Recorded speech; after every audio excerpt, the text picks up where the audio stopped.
Good day, friends. I hope you're doing really well. This is Tracy Brown, and my team and we provide trauma-informed nutrition counseling if you are struggling with chronic food and weight worries. I guess that's the best way to put it.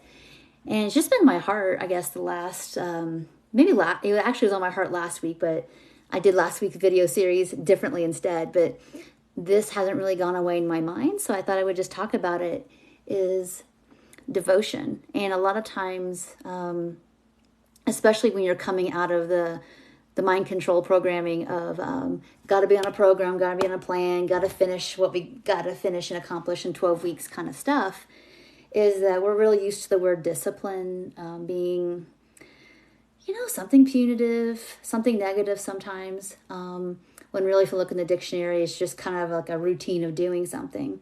But I like to add the word devotion onto that, because sometimes we forget how much tending and care goes in being devoted to having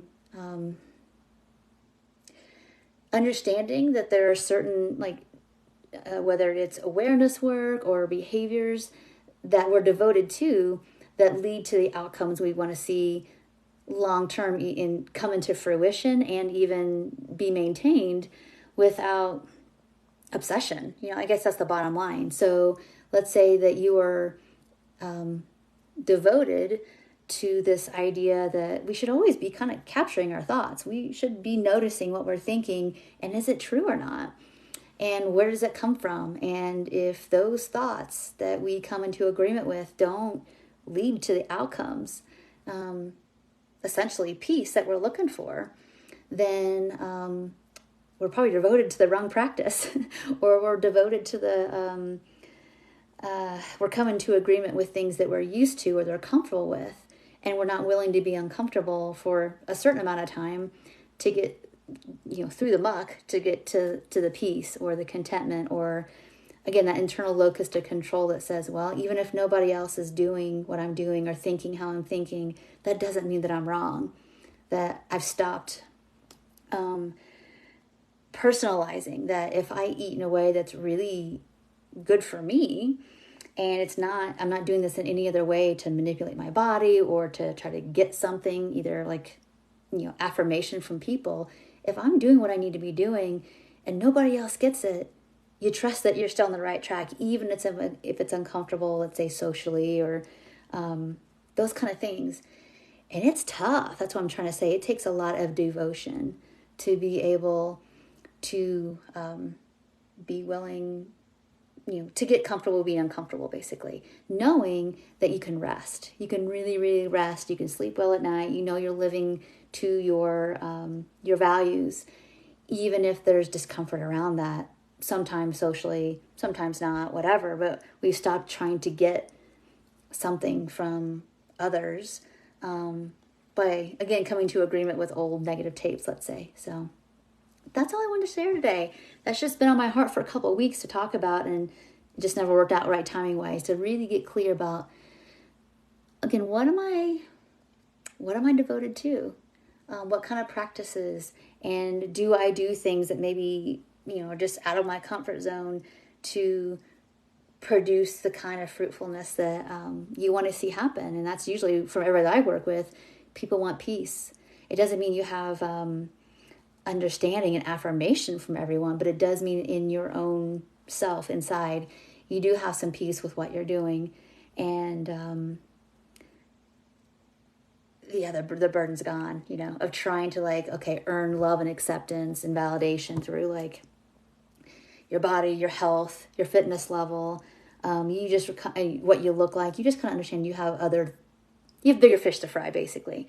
And it doesn't always feel awesome when most around you don't really understand what you're doing, and that can be okay too. And that's another video. Maybe we should talk more about that. Is it how do we be okay when, unless you're very concrete with people sometimes about the life you're living with freedom, with peace and body, and freedom and peace with food and body and health and movement and all the things that we're supposed to be all up in arms and anxious and frustrated and ashamed about. that you're not.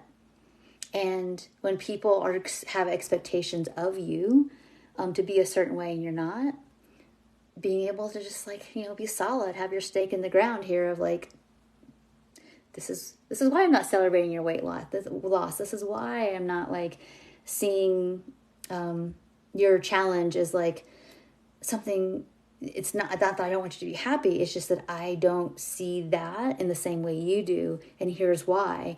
And being able to have those hard conversations. So that's another part of this devotion as well. So I think we should talk about that. I don't know if we'll do it next week or when, but let me sit on that a minute and contemplate a bit like this discussion. If you would like to have that discussion here below, put it in the comments below or give me an emoji of like, how do I really articulate if I'm ever not confronted, but just ever ask for like, hey, can you keep me accountable? Or, hey, I'm doing this big challenge or this fitness or weight loss challenge. And you're like, ugh, you can feel the dread in you. Let's work on moving away from dread to really some like, again, feet, seat, and back. You can really sit back on yourself, not feel reactive, not feel the dread, just have a lot of grace, with people and their experiences and be able to even articulate why you're responding to them in a way that it doesn't seem normal, right? And the truth is, like, normal in our culture is so overrated. We can't even, there's not enough hours to talk about how we all know here the consequences of trying to belong the way the culture would say is normal, where I'm not interested in that, and you probably aren't either. So thank you so much for watching. If you have some comments about those topics, would like to see a different topic discussed, please put in the comments below. And I always have a running list of things that are on the table to talk about, but I move things around, switch it up, put things on hold if you have something that's really pressing for you. So thank you so much for watching, and I will see you in the next video. Bye for now.